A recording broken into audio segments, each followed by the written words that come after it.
भाजपा के जो postal ballot की गिनती है उसमें लगातार ये खबरें आ रही हैं कि उसमें जो रुझान आ रहे हैं वो आगे। अभी ये जो आंकड़े हैं लखनऊ के हैं, लेकिन अलग अलग शहरों के भी आंकड़े जरूर आएंगे। बुंदेलखंड से बात कर लेते हैं। सबसे पहले क्या आपको लगता है कि अभी जो आंकड़े आए हैं, अभी जो रुझान आया उसमें लखनऊ में भाजपा आगे? अभी तो ये शुरुआती रुझान है, लेकिन जैसा कि पहले भी कहा जा चुका है कि भारतीय जनता पार्टी नगर निगमों में, नगर पालिकाओं में और नगर पंचायतों में हमेशा अच्छा स्कोर करती रही है। तो वो अगर ये जो पोस्टल बैलेट के रिजल्ट्स दिख रहे हैं शुरुआती रुझान, वो ये मुझे लगता है ये आखिरी तक बने रहने की पूरी संभावना है। और जो जिस तरह से वोटिंग ट्रेंड कम हुआ, इससे भाजपा के लोग भी आशंकित हैं। ऐसा नहीं है कि वोटिंग ट्रेंड जिस तरह से जो दिखा, बहुत कम वोट पड़े, उससे भाजपा के लोगों को आशंका है। फिर भी इस बात की उम्मीद है कि हमेशा ट्रेंड भाजपा के पक्ष में रहा है। नगर निगमों का, नगर पालिकाओं और टाउन एरियाज का वो रहेगा, ऐसी संभावना, ऐसी उम्मीद की जाती है। ठीक है। जब विधानसभा के चुनाव थे तब पोस्टल बैलेट का जब शुरुआती गिनती हुई तो समाजवादी पार्टी काफी आगे थी। इस बार लेकिन देखा गया कि भाजपा काफी आगे है। देखिए, ये तो नगरीय चुनाव है, नगर निगमों का चुनाव, और अभी आप लोग बार बार इस पर चर्चा हुई कि नगर निगम के चुनावों में भारतीय जनता पार्टी का दबदबा जब वो विपक्ष में रही है पिछले 20-25 सालों से देखा जा रहा है। तो अगर ये शुरुआती संकेत मिल रहा है तो कोई ताज्जुब की बात नहीं है।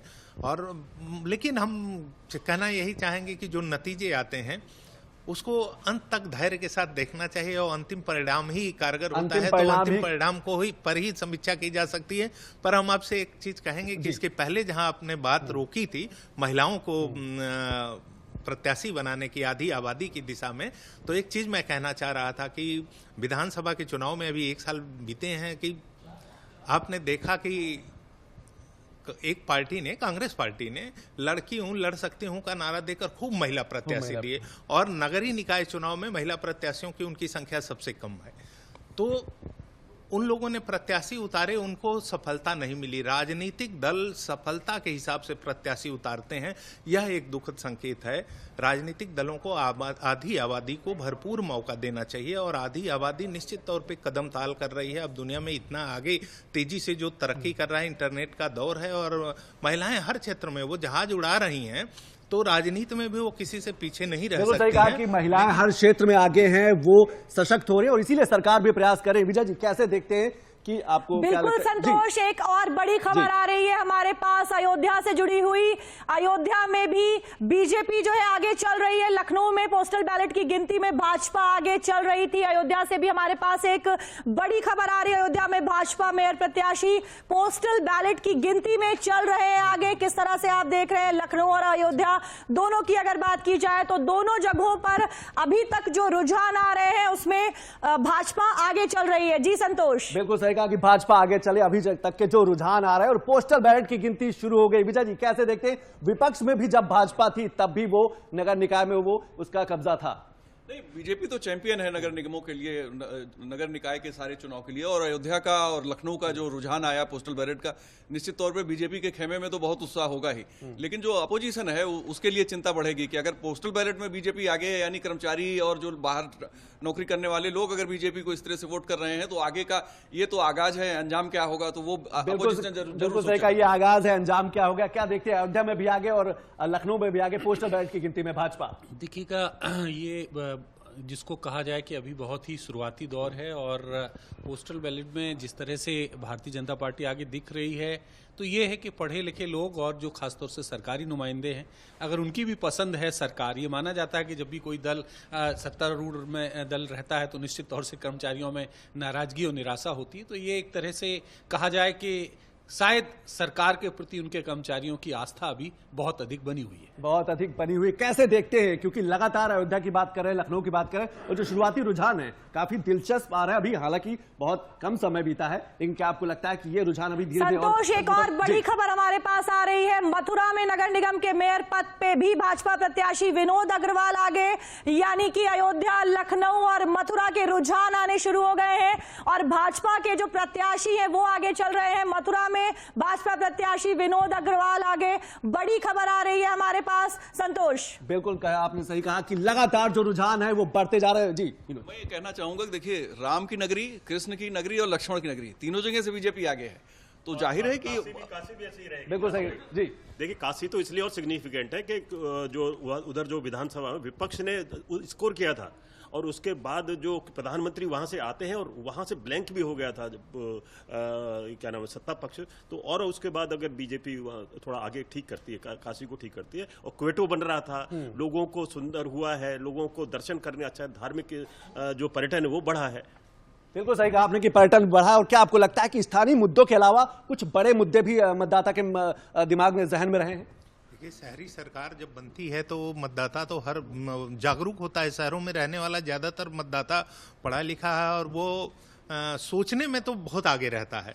मतदान करने में भले आगे ना हो तो वो कसौटी एक माहौल बनाता है और वो बहुत सारी चीजों पर आकलन करता है। राजनीतिक हमारे पास रुझान आने शुरू हो गए। मथुरा में कांग्रेस प्रत्याशी श्याम सुंदर उपाध्याय पीछे चल रहे हैं, मथुरा में बीजेपी आगे चल रही है। अभी तक रुझानों में मथुरा में कांग्रेस प्रत्याशी श्याम सुंदर उपाध्याय की अगर बात की जाए तो वो पीछे चल रहे हैं। बेहद ही महत्वपूर्ण जिला माना जाता है मथुरा।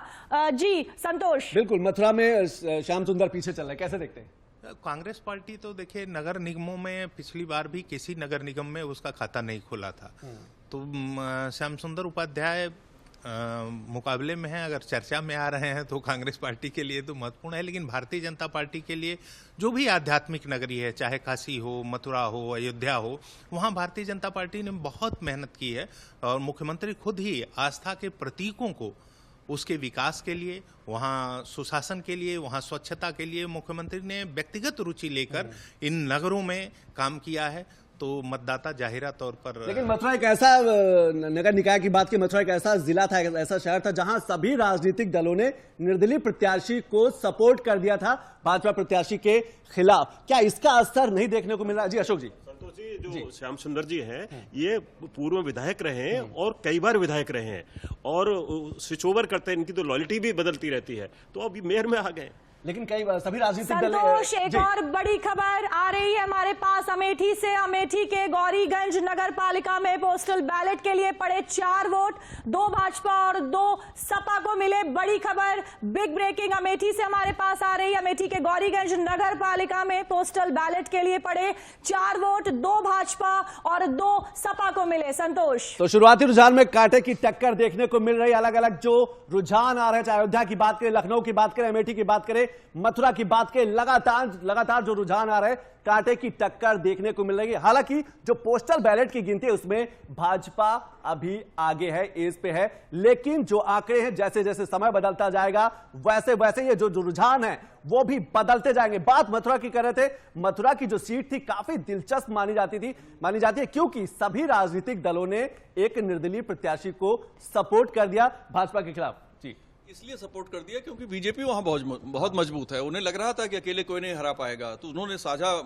चुनौती देने की कोशिश की है। लेकिन साझा चुनौती कितनी वजनदार होगी ये काउंटिंग के साथ आगे आगे पता लगता रहेगा। क्योंकि देखिए मथुरा में बहुत ज़्यादा काम सरकार ने किया है और योगी जी ने जब वहाँ सभाएं की हैं तो उस पैकेज की पूरी जानकारी भी दी थी और चुनाव के पहले भी एक रैली कर लिया था उन्होंने मथुरा में। वो हेमा मालिनी भी वहाँ हैं, श्रीकांत शर्मा भी वहाँ हैं और वो चूंकि कृष्ण एक बहुत ही ज्यादा संतोष, बड़ी खबर आ रही है प्रयागराज से। प्रयागराज सीट पर भी भाजपा के प्रत्याशी उमेश चंद्र उर्फ गणेश केसरवानी ने बढ़त बनाई, यानी कि प्रयागराज में भी बीजेपी के जो प्रत्याशी हैं अभी रुझानों में वो आगे चल रहे। प्रयागराज बेहद ही महत्वपूर्ण जिला रहा, बहुत सारी जो गतिविधियां हैं वो लगातार होती रही। अतीक अशरफ की बात की जाए, बेहद महत्वपूर्ण। हालांकि पहले चरण के मतदान में प्रयागराज में सबसे कम प्रतिशत था मतदान का, तो प्रयागराज पर सबकी नजरें टिकी हुई हैं। कौन यहां पर मेयर बनेगा इस पे सभी की नजरें टिकी हुई हैं। संतोष, बिल्कुल सही कहा कि कौन बनेगा मेयर। प्रयागराज पर पूरे प्रदेश की नजरें रही और पिछले 2-4 महीनों में जिस तरीके से बड़ी घटनाएं हुई हैं, अपराधियों पर अंकुश लगाने को लेकर, जो संगठित अपराध है उस पर नकेल कसने को लेकर, उनका जो हजारों करोड़ का साम्राज्य था उसको निस्ते नाबूद करने को लेकर, इसीलिए प्रयागराज पर सबकी निगाहें रही। हालांकि प्रयागराज में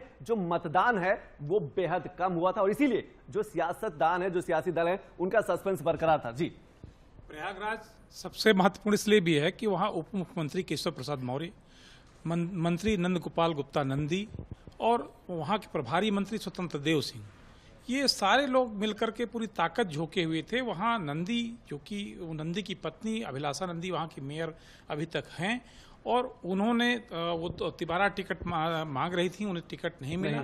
तो भीतरघात की आशंका की वजह से सारे नेताओं का फोकस प्रयागराज पर हो गया। मुख्यमंत्री 2-2 बार वहां गए और उन्हें बड़ी महत्वपूर्ण भूमिका निभाई है। मुझे लगता है कि ये जो बढ़त दिख रही है अंत तक बनी रहनी चाहिए। वजह ये है कि वहाँ बहुत भाजपा ने जब भीतरघात देखा तो बहुत माइक्रो लेवल पर काम किया है, और माइक्रो लेवल वोटिंग जरूर बहुत कम हुई, 31% वोटिंग हुई। ये बहुत निराशाजनक है।